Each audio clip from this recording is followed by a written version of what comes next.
Hello friends, എല്ലാവർക്കും നമസ്കാരം. എൻ്റെ പുതിയ വീഡിയോയിലേക്ക്. ഇതെൻ്റെ പ്രഗ്നൻസി ജേണി പാർട്ട് 2 വീഡിയോ ആണ്. അപ്പോൾ ആദ്യത്തെ വീഡിയോ കാണാത്തവർ ജസ്റ്റ് അത് വാച്ച് ചെയ്യുക, അതിനുശേഷം ഇത് കാണുക. എന്നാലാണ് ഏകദേശം ഒരു ഐഡിയ കിട്ടുള്ളൂ. അപ്പോൾ നമ്മൾ ലാസ്റ്റ് വീഡിയോയിൽ പറഞ്ഞു വെച്ചത്, ഞാൻ പറഞ്ഞതുപോലെ എനിക്ക് ഒട്ടും സഹിക്കാൻ പറ്റാത്ത രീതിയിലുള്ള വയറുവേദനയായിരുന്നു. അപ്പോൾ ഇത് ഡോക്ടർ നമുക്ക് ഒരിക്കലും അൺഎക്സ്പെക്റ്റഡ് ആയിട്ടുണ്ടായതാണ് പ്രഗ്നൻസി. അതുമല്ല, അതിനേക്കാളും നമുക്ക് ഒട്ടും കേൾക്കാൻ ആഗ്രഹിക്കാത്ത ഒരു കാര്യം കൂടി ഡോക്ടർ പറഞ്ഞു. എൻ്റെ അടുത്ത് പറഞ്ഞതായിരുന്നില്ല, നിങ്ങൾക്ക് ഇപ്പം ഇങ്ങനെ വയറുവേദനയൊക്കെ സിംറ്റംസ് ഉള്ളതുകൊണ്ട് മേ ബി അതൊരു യൂട്രസിലല്ലായിരിക്കും പ്രഗ്നൻസി അയക്കുന്നത്, ട്യൂബൽ പ്രഗ്നൻസി ആയിരിക്കും, അതായിരിക്കും ഇതുപോലെ വേദന എടുക്കുന്നത് എന്ന് പറഞ്ഞു. അപ്പം എൻ്റെ ഒട്ടും തന്നെ സമയം വേസ്റ്റ് ചെയ്യേണ്ട, ഇപ്പം തന്നെ ഹോസ്പിറ്റൽ എമർജൻസി പൊക്കോ, സമയം വേസ്റ്റ് ചെയ്ത് ഒരിക്കലും ഹെൽത്ത് റിസ്ക് എടുക്കണ്ട, ഇപ്പം തന്നെ പൊക്കോളാൻ പറഞ്ഞു. എന്ന് വെച്ചിട്ടുണ്ടെങ്കിൽ നമുക്ക് ഇവിടെ പ്രഗ്നൻസി റിലേറ്റഡ് ആയിട്ടുള്ള ഗൈനക്ക് റിലേറ്റഡ് ആയിട്ട് സെപ്പറേറ്റ് ഹോസ്പിറ്റലാണ്. അപ്പോൾ അവിടേക്ക് പൊക്കോ, ഇവിടെ അതിനുള്ള ഇതില്ല. അതിന് മുമ്പ് തന്നെ നമുക്ക് ഇവിടെ പ്രഗ്നൻസി ഡയഗ്നോസിസ് ചെയ്ത് കഴിഞ്ഞിട്ട് തന്നെ നമുക്കത് രജിസ്റ്റർ ചെയ്യണം. അപ്പോൾ രജിസ്റ്റർ ചെയ്യാനുള്ളൊരു ലിങ്ക് അയച്ചു തന്നു, അതിനകത്ത് നമ്മൾ രജിസ്റ്റർ ചെയ്യുക. ദെൻ അതിന് ശേഷമായിരിക്കും നമുക്ക് അടുത്ത ഫോളോ അപ്പ് കാര്യങ്ങളൊക്കെ എന്തായിരിക്കും എന്നുള്ളത് ആ ഒരു ലിങ്ക് വഴി, അതിനകത്തുള്ള ഒരു പ്രൊസീജിയേഴ്സ് വഴിയാണ് നമുക്ക് മുന്നോട്ട് പോകുന്നത്. അപ്പോൾ അത് കഴിഞ്ഞിട്ട് ഞാൻ ഡോക്ടറിൻ്റെ റൂമിൽ നിന്ന് ഇറങ്ങി. നമ്മുടെ ഹസ്ബൻഡ് പുറത്തായിരുന്നു ഇരുന്നത്, വെയിറ്റിംഗ് ഏരിയയിൽ ഇരിക്കുകയായിരുന്നു.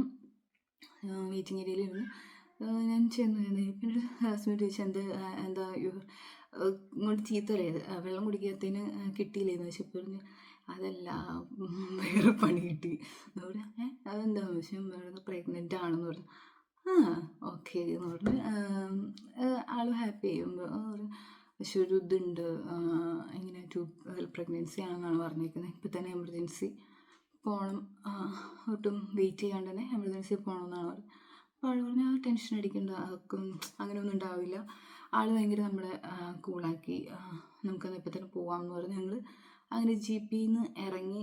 കുറച്ച് വണ്ടി ഇച്ചിരി ദൂരെയാണ് പാർക്ക് ചെയ്തത്. അപ്പം നമ്മൾ ആ നടക്കുന്ന വഴിയിൽ നമ്മളടുത്ത് സംഭാഷണം എന്ന് വെച്ചിട്ടുണ്ടെങ്കിൽ, ഇനിയിപ്പോൾ ഇങ്ങനൊരു ഇത് വന്നു, ഇനിയിപ്പോൾ എന്താണ് അടുത്ത്, ഇനി എന്തെങ്കിലും ട്യൂബൽ പ്രഗ്നൻസി ആണെന്നുണ്ടെങ്കിൽ തന്നെ ഇനി നമുക്ക് അടുത്തൊരു അത് ടെർമിനേറ്റ് ചെയ്ത് കഴിഞ്ഞാൽ പിന്നെയുള്ള പ്രഗ്നൻസിയൊക്കെ എങ്ങനെയാവും എന്നുള്ളതിനെക്കുറിച്ചൊക്കെ ഇങ്ങനെ സംസാരിച്ചുകൊണ്ടിരിക്കും. അപ്പോൾ അതൊന്നും ടെൻഷൻ അടിക്കേണ്ട, ഒരു കുഴപ്പമുണ്ടാകില്ല എന്ന് പറഞ്ഞ് ഹസ്ബൻഡ് സമാധാനിപ്പിച്ചു.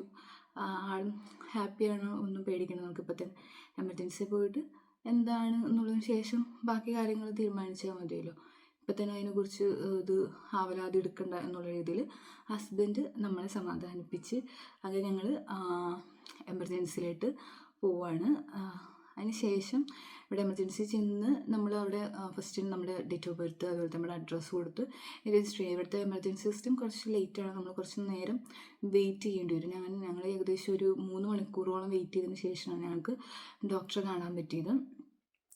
ഡോക്ടറെ കാണുന്നതിന് മുമ്പേ നമുക്ക് കുറച്ച് എന്താ പറയുക ടെസ്റ്റ് കാര്യങ്ങളൊക്കെ ഉണ്ടാകും. അതുപോലെ തന്നെ വീണ്ടും അവർ പ്രഗ്നൻസി ആണോ എന്നുള്ളത് കൺഫേം ചെയ്യും. നമ്മുടെ യൂറിനും ബ്ലഡ് സാമ്പിൾസ് എടുത്ത് അത് കൺഫേം ചെയ്തതിന് ശേഷമായിരിക്കും നമുക്കൊരു ഡോക്ടറെ കാണാൻ പറ്റുക. അതിനും കുറച്ച് നേരം വെയിറ്റിംഗ് കാര്യങ്ങളുണ്ട്. ഏകദേശം ഒരു 4 മണിക്കൂർ കഴിഞ്ഞതിന് ശേഷമാണ് നമുക്ക് ഡോക്ടറെ കാണാൻ പറ്റിയത്. ഡോക്ടറെ കണ്ടതിന് ശേഷം ആണ് നമുക്കിനി ബാക്കിയുള്ള കാര്യങ്ങളൊക്കെ എന്താണെന്ന് പറയാൻ പറ്റുള്ളൂ. അപ്പം നമ്മളങ്ങനെ വെയിറ്റ് ചെയ്തു. അവർ നമ്മളെ ഇതുപോലെ ഫിസിക്കൽ റൂമിലേക്ക് കൊണ്ടുപോയി ഫിസിക്കൽ എക്സാമിനേഷൻ ചെയ്യാൻ വേണ്ടി കൊണ്ടുപോയി. ഒരു ലേഡി ഡോക്ടറായിരുന്നു. ലേഡി ഡോക്ടർ വന്ന് നമ്മുടെ അടുത്ത് ഹിസ്റ്ററി കാര്യങ്ങളൊക്കെ ചോദിച്ചു. പ്രഗ്നൻസി ഇത് പ്ലാൻഡ് ആയിരുന്നു, അതുപോലെ തന്നെ നമ്മുടെ പീരീഡ്സ് ഡേറ്റ്, അങ്ങനെയുള്ള കുറച്ച് ഡീറ്റെയിൽസൊക്കെ ചോദിച്ച് അത് എഴുതിയെടുത്തതിന് ശേഷം നമ്മുടെ അടുത്ത് അവിടെ ഒരു ബെഡുണ്ട്, ബെഡിൽ കിടക്ക്, നമുക്ക് വെജൈനൽ എക്സാമിനേഷൻ ചെയ്ത് നോക്കാം, അതിന് ശേഷം മാത്രമേ നമുക്ക് എന്തെങ്കിലും പറയാൻ പറ്റുള്ളൂ. അതുമല്ല, നമുക്ക് ഇപ്പോൾ പ്രഗ്നൻസി എനിക്ക് ഇത് ചെയ്തത് 5ാമത്തെ ആഴ്ചയാണ്. അപ്പോൾ നമുക്ക് ആ ആഴ്ച നമുക്ക് ഒരിക്കലും സ്കാനിങ് പോസിബിൾ അല്ല.